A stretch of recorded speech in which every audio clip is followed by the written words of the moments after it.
kasih. Pro 1 RRI.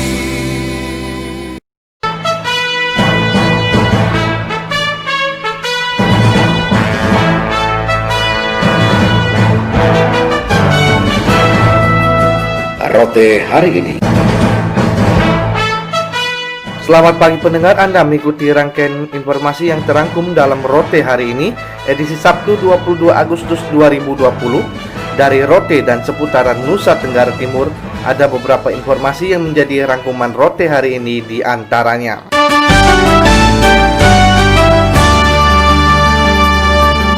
Pemerintah Provinsi Nusa Tenggara Timur menggandeng dunia usaha kembangkan potensi kelautan di kawasan wisata Mulut Seribu. Gebi Hurekmaking menurunkan laporannya. Di hadapan unsur forum koordinasi pimpinan daerah Kabupaten Rotendao, Gubernur Nusa Tenggara Timur Victor Bungtiru Laiskodat mengatakan akan menghadirkan pihak swasta untuk mengolah potensi kelautan kawasan Mulut Seribu dengan benih ikan jenis kerapu yang akan dikerjakan setelah kesepakatan bersama antara pemerintah provinsi, kabupaten, dan pihak pengusaha. Pengusaha yang akan menginvestasikan usaha di daerah ini adalah pengusaha yang betul-betul paham dan siap ambil risiko atas berbagai kemungkinan terburuk. Untuk hal ini pengusaha, tegas Gubernur Victor Bungtiru Laiskodat, pengusaha harus cerdas, biarkan pemerintah dan rakyatnya bodoh dan belajar dari pengusaha. Kerjasama triple helix antara pemerintah, masyarakat, dan dunia usaha dibutuhkan untuk pengembangan program ini hingga waktunya terjadi pembagian hasil antara investor, pemerintah, dan masyarakat nelayan. Jadi teorinya kan triple helix. Triple helix itu pemerintah, dunia usaha, masyarakat. Ini dua ini orang bodoh. Pemerintah sama masyarakat bodoh ini. Kau yang paling pintar dagang. Jadi gue bilang seluruh boleh maju, siapapun pengusaha Indonesia perikanan. Karena saya nggak mau kerja ke dulu lagi. Kita bikin-bikin nggak jadi. Buang uang ratusan miliar, nggak ada hasil. Kalau hebat, jadi quadruple. Kalau sangat luar biasa, top marco top tuh pentahelix. Tapi cukuplah triple aja. Triple dulu latihan. Begitu saya taruh uang, saya udah hitung. Nelayan dapat sekian, pemerintah tiap tahun sekian, pemerintah ambil begini. Udah. Terkait kunjungan pengembangan pariwisata Mulut Seribu, Gubernur Victor Bungtiru Laiskodat menegaskan pemerintah Kabupaten Rotendao harus memperhatikan pergerakan ekonomi warga, termasuk warga kawasan Mulut Seribu di tengah pandemi COVID-19. Dirinya berharap pemerintah kabupaten segera memaksimalkan potensi sumber daya daerah kawasan perairan agar ketika program tersebut terlaksana, segenap potensi lokal siap diberdayakan untuk peningkatan kesejahteraan masyarakat melalui sektor pariwisata. Sebelumnya, pada puncak peringatan 75 tahun proklamasi kemerdekaan RI tingkat Kabupaten Rotendao, Bupati Rotendao Paulina Haningbulu telah mengumumkan bahwa Gubernur Nusa Tenggara Timur segera menginvest pengembangan potensi laut kawasan Mulut Seribu dengan benih ikan jenis kerapu sekitar 10 juta ekor dimulai secara bertahap pada tahun 2021 mendatang.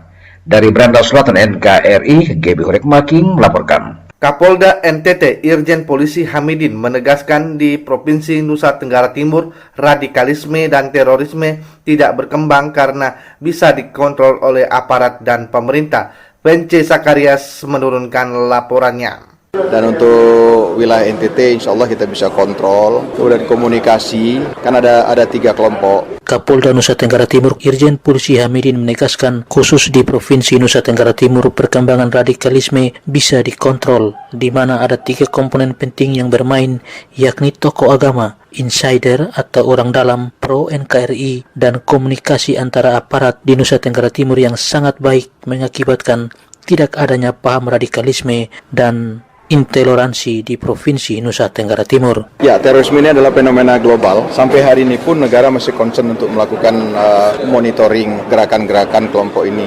Dan untuk wilayah NTT insya Allah kita bisa kontrol. Kemudian komunikasi, kan ada 3 kelompok yang dimanfaatkan untuk bagaimana mereduksi radikalisme. Yang pertama itu adalah ulama dan pakar, seperti beliau sering ini. Ulama juga tidak semua ulama, karena ada ulama yang tidak ini. Itu pertama.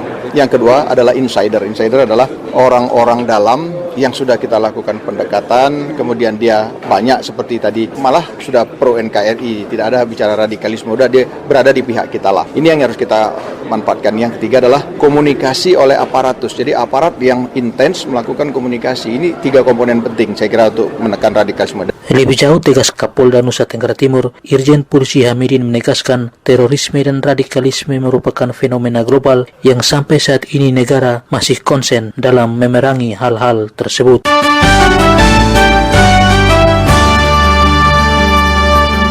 Kepala Dinas Pendidikan dan Kebudayaan Kota Kupang mengaku tidak berani mengambil resiko soal penerapan kebijakan aktivitas pendidikan melalui sistem KBM tatap muka. Berikut kita ikuti laporan Alfred Sengge. Ya, kami tergantung dari kebijakan pemerintah pusat, pemerintah provinsi, dan pemerintah daerah. Pengakuan Kepala Dinas Pendidikan dan Kebudayaan Kota Kupang atas kebijakan normalisasi aktivitas pendidikan di era tatanan normal baru melalui sistem KBM tatap muka mempertimbangkan beberapa aspek sebagai acuan dalam pengambilan kebijakan, baik hasil rapat dengar pendapat bersama Komisi 4 DPRD Kota Kupang dan tatap muka bersama Ombudsman Perwakilan Nusa Tenggara Timur dan Ikatan Dokter Anak Indonesia Wilayah Nusa Tenggara Timur, serta tim percepatan penanganan COVID-19 Kota Kupang baru-baru ini, termasuk dasar pertimbangan lainnya seperti perkembangan kondisi status pandemi COVID-19 dan perubahan atas SKB 4 Menteri sebagai payung hukum. Ya, karena arahan 4 menteri itu, kalaupun dia zona hijau, ada 3 syarat. Yang pertama, harus ada persetujuan dari pemerintah setempat. Yang kedua, mempersiapkan protokol kesehatan. Dan kalau itu, menurut saya, sekolah bisa siapkan. Tapi yang berikut adalah, harus ada persetujuan dari orang tua. Itu hijau, oleh karena itu kita tidak akan nekat untuk proses belajar di rumah. Kepala Dinas Pendidikan dan Kebudayaan Kota Kupang juga menjelaskan dari aspek teknis terkait konsep formulasi kebijakan aktivitas pendidikan dalam bentuk tatap muka, khusus bagi sekolah-sekolah yang memiliki kesiapan. Dinas Pendidikan sedang bersurat kepada semua sekolah, SMP, SD, dan TK PAUD untuk mempersiapkan apa-apa yang harus dipersiapkan, yaitu tempat cuci tangan, hand sanitizer, kemudian ada antiseptik untuk mensterilkan setiap ruangan.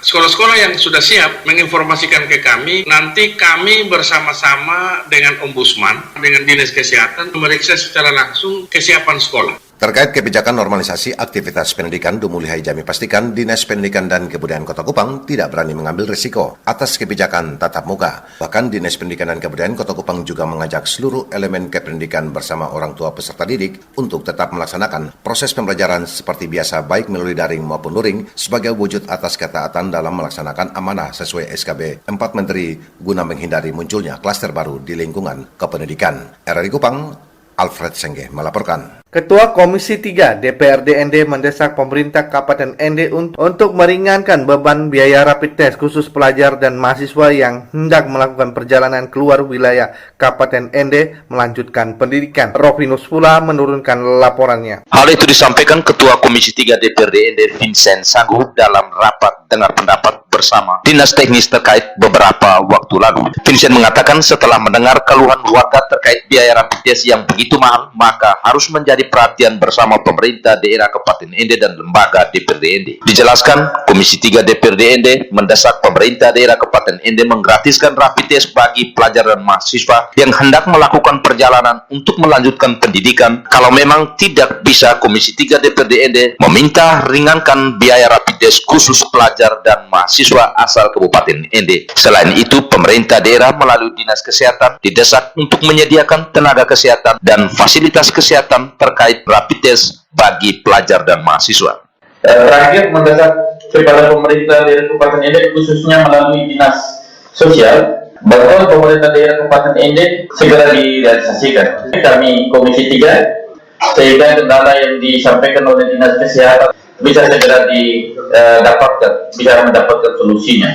Kami kira demikian Bapak dan Ibu sekalian atas hasil rapat dengan pendapat hari ini bersama dengan pemerintah. Komisi 3 DPRD ND mendesak pemerintah Kabupaten ND melalui Dinas Perhubungan mengingat saat ini ND kembali masuk zona merah, maka setiap warga yang masuk dari luar daerah di setiap pintu masuk, baik di pelabuhan maupun di bandara ataupun di daerah perbatasan, masing-masing untuk melakukan tindakan kesehatan sesuai protokol yang ditetapkan. Komisi 3 DPRD ND juga mendesak pemerintah melalui Dinas Sosial Kabupaten ND segera realisasikan bantuan sosial kepada mahasiswa asal Kabupaten ND. RRI ND Vinus pula melaporkan. Bupati ND Dr. Andes Haji Jafar H. Ahmad MM menghimbau kepada semua lapisan masyarakat agar tetap mematuhi protokol kesehatan. Himbauan itu disampaikan setelah Kabupaten ND masuk kembali dalam zona merah penyebaran COVID-19. Selengkapnya Heribertus Epu menurunkan laporannya. Penerapan protokol kesehatan penting dilakukan agar bisa meminimalisir penyebaran COVID-19 di wilayah Kabupaten Endi. Himbauan itu disampaikan Bupati Endi Dr. Andrews Haji Jafar Ahmad kepada sejumlah awak media di Endi yang menjelaskan sejak diumumkan oleh pemerintah Provinsi NTT tanggal 14 Agustus lalu bahwa Kabupaten Endi kembali masuk zona merah karena terkonfirmasi ada pasien yang dinyatakan positif COVID-19. Pemerintah daerah yang tergabung dalam Satgas Gugus Tugas bergerak cepat menggelar rapat koordinasi lintas instansi agar bisa melakukan langkah-langkah antisipasi dalam menangani pasien COVID-19. Menurut Bupati Jafar Ahmad, pemerintah melalui Satgas Gugus Tugas sudah menyiapkan berbagai sarana dan prasarana, diantaranya ruang isolasi di rumah sakit, tempat karantina, rumah sehat, serta fasilitas pendukung lainnya. Dirinya berharap agar semua komponen masyarakat tetap mematuhi protokol kesehatan, yakni wajib memakai masker, mencuci tangan, dan tetap menjaga jarak agar bisa meminimalisir penyebaran COVID-19. Tapi mengenai fasilitas tanpa semua kita sudah bicara. Dari rumah sakit siap, atau rumah sehat kita siap, sebagainya. Saya kira itu pembukaan saya dari teman-teman kawan. Ada yang kita jelaskan kami semua ini patrolinya lama selama ini. Kita akui pada turun kita, karena kita ada itu patroli kurang. Nanti mulai saat ini bisa karena isu presiden 4 itu seluruh kita. Jadi mungkin unsur penindakannya lebih tegas ke depan. Jadi kita satu pemenang kita pakai bukan aturan daerah tapi aturan isu presiden. Bupati Jafar Ahmad menambahkan langkah selanjutnya pemerintah melalui Satgas Gugus Tugas tetap melakukan rapid test massal pada lokasi publik, terutama pasar dan tenaga medis yang selama ini merawat pasien yang reaktif maupun yang positif COVID-19. Sementara Kepala Dinas Kesehatan Kabupaten Endi Dr. Muna Fatma mengatakan saat ini ada 3 pasien yang dinyatakan positif COVID-19 sesuai hasil pemeriksaan sampel swab di Kupang. Semua pasien tersebut, demikian Dr. Muna Fatma, sementara dirawat di Rumah Sakit Umum Daerah Kabupaten Endi. RRI Endi Heriapo melaporkan. Kepala Badan Intelijen Strategis Aparat Keamanan yang bertugas di wilayah perbatasan Indonesia Timor Leste perlu solid dalam mewaspadai kerawanan yang serius terjadi. Febi Leolede menurunkan laporannya. Kepala Badan Intelijen Strategis Kabais TNI Marsikal Madya TNI Kisenda Wiranata Kusuma melakukan kunjungan kerja ke Atambua, Kabupaten Belu, wilayah perbatasan Indonesia Timor Leste. Kunjungan kerja dilakukan di PLBN Mota Ain, Desa Silawan, Kecamatan Tasifeto Timur, Kabupaten Belu, guna melakukan tatap muka bersama Bupati Belu, BNPP Mota Ain, CIQ, TNI dan Polri yang bertugas di perbatasan. Dalam kesempatan tersebut, Kabais Marsikal TNI Kisenda Wiranata Kusuma mengatakan sinergitas antara aparat keamanan baik TNI Polri maupun CIQ yang berada di perbatasan harus tetap dipertahankan karena dengan sinergitas yang solid, segala bentuk kerawanan yang sering terjadi di wilayah perbatasan dapat diminimalisir. Dikatakan wilayah perbatasan sering dimanfaatkan oleh oknum untuk berbuat kejahatan seperti penyelundupan barang haram narkoba, pelintas batas ilegal, karenanya perlu diwaspadai dengan melaksanakan tugas sepenuh tanggung jawab baik oleh aparat TNI Polri maupun CIQ. Lanjutnya, perbatasan Atambua dengan Timor Leste rawan dengan pelintas batas ilegal karena banyaknya jalur tidak resmi. Hal tersebut perlu menjadi perhatian TNI yang bertugas di setiap pos perbatasan. Seringlah dibuat permasalahan dengan negara-negara tetangga. Namun kalau kita sendiri bisa solid, kita bersinergi dengan baik, memang yang kita khawatirkan adalah di perbatasan ini, walaupun memang tidak ada yang resmi seperti ini, cuman kan jalur tikus ini tetap kita harus waspadai, khususnya untuk perbatasan, itu tolong menurutkan. Memang di tempat-tempat itulah justru mereka mencari celah. Tadi dikatakan pos tadinya berapa ribu, di atas batas tiba-tiba hanya berapa ratus. Nah, terus bagaimana sebetulnya ya? Gimana? Itu pasti lewat mungkin jalur-jalur tikus yang tidak melewati hari ini. Itu harus diwaspadai juga mungkin. Khususnya juga tadi ada dari BNN, itu juga sangat berbahaya karena memang narkotika ini di mana-mana di seluruh dunia menjadi ancaman suatu bangsa. Karena itu juga sekarang bisa menggerogoti ekonomi kita dan merusak mental pada suatu bangsa. Jadi memang dari apa yang sudah ada di PLBN ini kita waspadai dengan lintas batas yang disebut jalur-jalur tikus itu.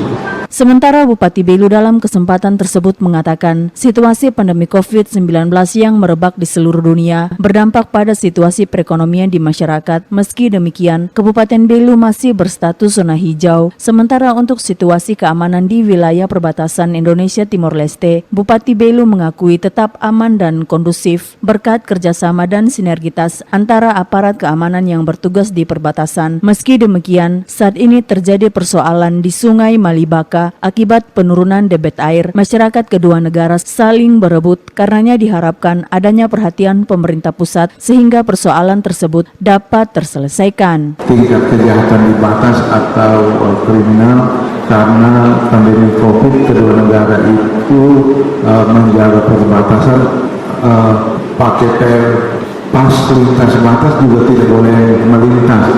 Sebagai perbatasan Indonesia dengan Timor Leste, yaitu Kali Malibaka atau Sungai Malibaka, yang mereka di kedua negara sering meributkan penggunaan air bersama. Baru-baru memang sedikit terjadi ketegangan di batas, bukan ketegangan antar dua negara, ketegangan antar penduduk karena masalah memperebutkan penggunaan air itu. Menggunakan pesawat TNI Angkatan Udara, Kabais TNI didampingi Danrem 161 Wirasakti Kupang tiba di Bandara AA Beretalo, disambut Bupati Belu dan Forkopimda Kabupaten Belu. RRI Atambua, Febi Leolede melaporkan. Tahapan coklit telah berakhir, namun ditemui beberapa kendala. Rekomendasi coklit ulang Bawaslu Malaka dapat ditindaklanjuti di tingkat desa dan kelurahan.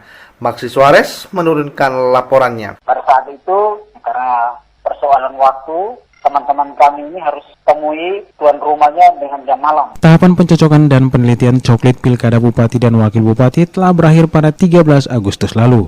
Namun selama prosesnya ditemui beberapa kendala. Demikian disampaikan Ketua Komisi Pemilihan Umum KPU Kabupaten Malaka, Makarius Berenahak.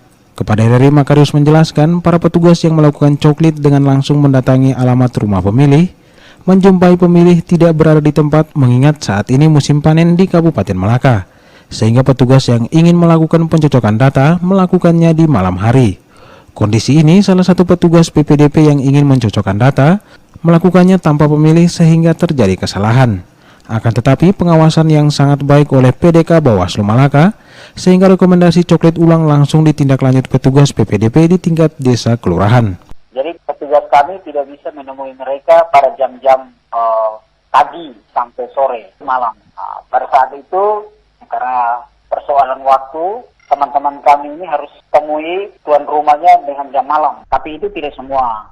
Kemudian mereka mengambil datanya. Di Rinhat itu ada kesalahan dari PPDP. Dia mengambil data. Memang dia mengetahui benar identitas tuan rumahnya. Dan dia melakukan pencocokan penelitian data itu tanpa orangnya. Itu contoh kasus. Tetapi setelah karena pengawasan bagus dari teman-teman PDK dari Bawaslu, mereka mendasarkan untuk coklit ulang. Dan itu langsung menindaklanjuti rekomendasi dari Bawaslu. Selain itu, ditemui juga kendala pemilih yang namanya terdata di model A, namun tidak memiliki data sama sekali saat dilakukan coklit. Permasalahan teknis yang dialami oleh teman-teman kita PPDP, contoh misalnya ada nama kan di model A. Nah, di model A itu ada namanya. Tetapi pada saat petugas kami menemui mereka, ternyata mereka tidak punya dokumen apapun. Dia punya nama ada di daftar pemilih model A, tetapi dia tidak punya KTP. Sementara itu satu kewajiban bahwa pencocokan penelitian itu kan kita menemui orang, lakukan pencocokan dokumen yang ada itu sesuai dengan model A atau tidak. Ini seringkali teman-teman kita menemukan hal ini. Penyelesaiannya dilakukan 3 hal, yaitu mencoret meliputi konfirmasi pihak keluarga kepastian pemilih mengikuti hajatan pada 9 Desember dan pemilih yang telah meninggal dunia, mengubah apabila terjadi perubahan data serta mencatat.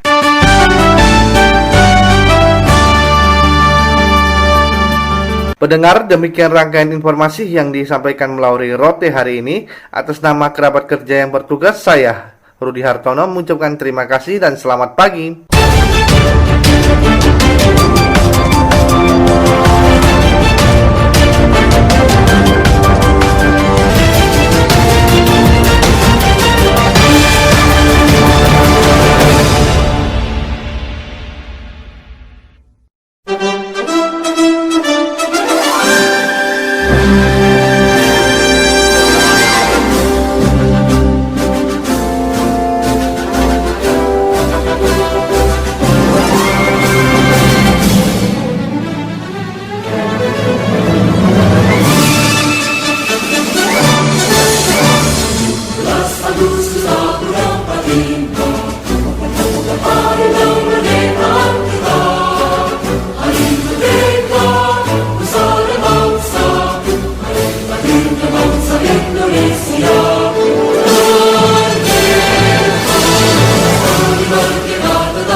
Tujuan